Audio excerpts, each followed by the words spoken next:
Under the leadership of our Prime Minister Shri Narendra Modi ji, the Cabinet Committee of Political Affairs has decided today, that is 30th April 2025, आने वाली जनगणना यानी census में जातिगत जनगणना भी कराई जाएगी। जी सही सुना आपने। बहुत समय से राजनीतिक गलियारों में मांग की जा रही थी जातिगत जनगणना की। वो मांग केंद्र सरकार ने पूरी कर दी है। बुधवार को राजनीतिक मामलों की कैबिनेट कमेटी की बैठक में यह निर्णय लिया गया। बैठक की अध्यक्षता प्रधानमंत्री नरेंद्र मोदी ने की। इसके अलावा गृह मंत्री अमित शाह, वित्त मंत्री निर्मला सीतारमण, रक्षा मंत्री राजनाथ सिंह, सड़क परिवहन मंत्री नितिन गडकरी और वाणिज्य मंत्री पीयूष गोयल भी कमेटी की बैठक में शामिल रहे। जातिगत जनगणना कराए जाने की जानकारी केंद्रीय मंत्री अश्विनी वैष्णव ने दिया। जानकारी देते वक्त उन्होंने कांग्रेस पर भी निशाना साधा। उन्होंने कहा कि स्वतंत्रता के बाद से जितने भी सेंसस हुए उनमें कास्ट सेंसस नहीं कराया गया। 2011 में कांग्रेस की सरकार ने एक कास्ट सर्वे कराया था, न कि कास्ट सेंसस, जिसे SECC socio economic and caste census कहते हैं।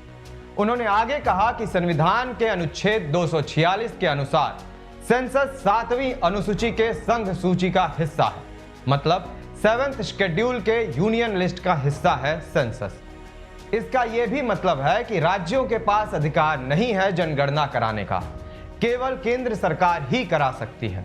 उन्होंने कहा कि कुछ राज्यों ने कास्ट सर्वे कराए हैं केवल राजनीतिक दृष्टिकोण से, जिसने समाज में भ्रम पैदा कर दिया है।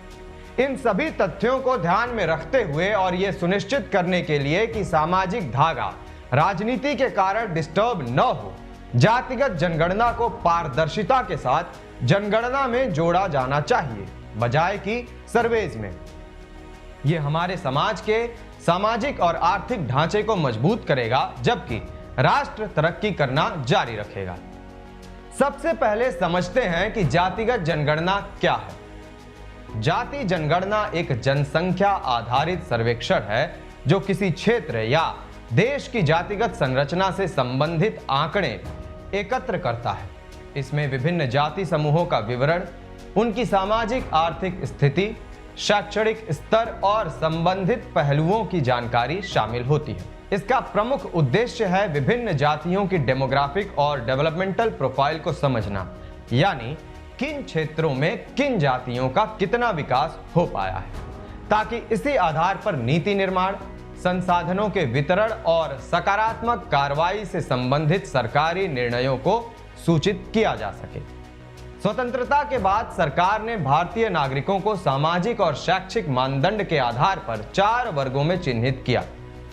अनुसूचित जाति शेड्यूल्ड कास्ट, अनुसूचित जनजाति शेड्यूल्ड ट्राइब, अन्य पिछड़ा वर्ग अदर बैकवर्ड क्लास और सामान्य जनरल। जनगणना की बात करें तो 1951 से लेकर 2011 तक जितनी भी जनगणनाएं हुई उनमें अनुसूचित जाति और अनुसूचित जनजाति से संबंधित डेटा एकत्रित किया जाता है और पब्लिश भी होता है, लेकिन ऐसा अन्य जातियों के संदर्भ में नहीं होता है।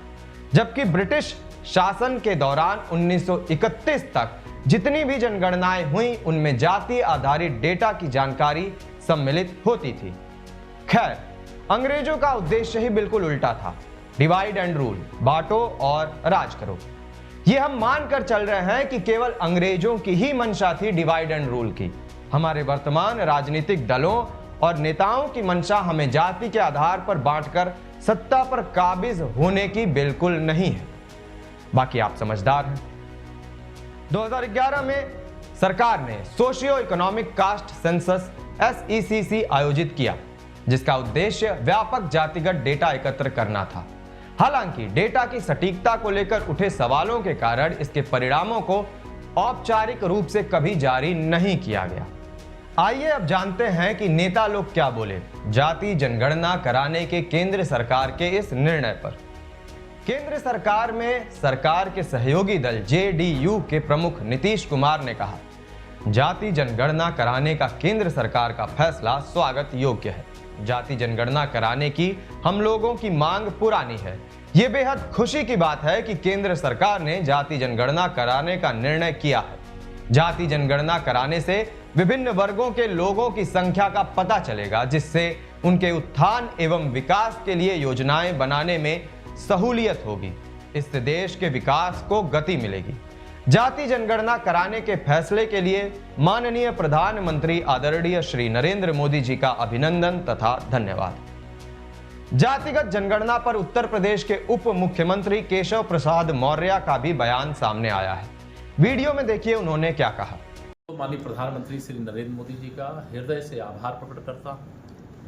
आज जो जनगणना आयोग के द्वारा जनगणना का कार्य किया जाना है, उस जनगणना के कार्य में जाति जनगणना का ऐलान किया गया है केंद्रीय कैबिनेट के द्वारा। मैं इसका स्वागत भी करता हूं और माननीय प्रधानमंत्री श्री नरेंद्र मोदी जी सहित पूरी केंद्रीय कैबिनेट को बधाई भी देता हूं। और यह जाति जनगणना की मांग करने वाले श्री राहुल गांधी और कांग्रेस के लोग ढोंग करते थे, समाजवादी पार्टी ढोंग करती थी।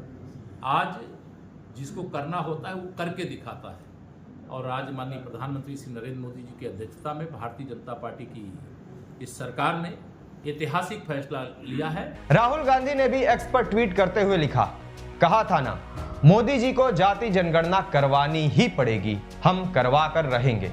ये हमारा विजन है और हम ये सुनिश्चित करेंगे कि सरकार एक पारदर्शी और प्रभावी जाति जनगणना कराए। सबको साफ साफ पता चले कि देश की संस्थाओं और पावर स्ट्रक्चर में किसकी कितनी भागीदारी है। जाति जनगणना विकास का एक नया आयाम है। मैं उन लाखों लोगों और सभी संगठनों को बधाई देता हूं जो इसकी मांग करते हुए लगातार मोदी सरकार से लड़ाई लड़ रहे थे। मुझे आप पर गर्व है। सपा प्रमुख अखिलेश यादव ने भी एक्स पर अपने दिवंगत पिता मुलायम सिंह यादव का संसद में जातिगत जनगणना के पक्ष में बोलते हुए एक वीडियो पोस्ट किया और लिखा, नेताजी ने संसद में जातिवार जनगणना का मुद्दा केंद्र की हर सरकार में पुरजोर तरीके से उठाया था, क्योंकि वो जानते थे कि जाति की गणना न कराने से कमजोर पिछड़ों के अधिकारों की हकमारी की जा रही है। नेताजी अत्याचार, उत्पीड़न, शोषण और पिछड़ेपन के दंश को जानते थे और ये मानते थे कि जब तक सरकारों को झकझोरा और जगाया नहीं जाएगा, तब तक परंपरागत शक्तिशाली लोग न तो सत्ता में किसी को हिस्सा देंगे और न उनका अधिकार। उन सब समाजवादी नेताओं को सादर नमन जिन्होंने इसके लिए अपना पूरा जीवन लगा दिया। ये सामाजिक न्याय और सामाजिक सशक्तिकरण के सभी गणमान्य विचारकों के निरंतर संघर्ष की जीत है और उनकी करारी हार जो 100 साल से इसे नकारने का षड्यंत्र रचते रहे। ये इंडिया की जीत है। मेजॉरिटी ने ये स्वीकार किया कि जातवार जनगणना होना चाहिए, और जब आरक्षण हुआ है तो जातवार हुआ है। तो दिक्कत क्या है? प्रधानमंत्री ने भी आश्वासन दिया है और प्रधानमंत्री जी ने यहाँ पर सदन के अंदर आश्वासन दे दिया कि हम इस पर इसी तरह से करेंगे। और उसके बाद मिलकर के भी हमने नेता सदन से भी प्रार्थना की थी, नेता सदन भी सहमत हो गए थे। फिर वजह क्या हो गई बीच में, ये मैं नहीं जानना चाहता हूँ कि जब नेता सदन प्रधानमंत्री जी कोई बात कह दें तो मैं पूछना चाहता हूँ कि इस पार्टी में किसी का विरोध नहीं हो सकता प्रधानमंत्री जी का और नेता सदन का? तो ये कहाँ मामला अटका हुआ है? जातिगत जनगणना एक महत्वपूर्ण राजनीतिक मुद्दा है। अब केंद्र सरकार ने निर्णय ले लिया है कि आगे होने वाले जनगणना में जातिगत जनगणना भी कराई जाएगी। इसको लेकर आपके क्या विचार हैं, कमेंट करके अवश्य बताएं। धन्यवाद।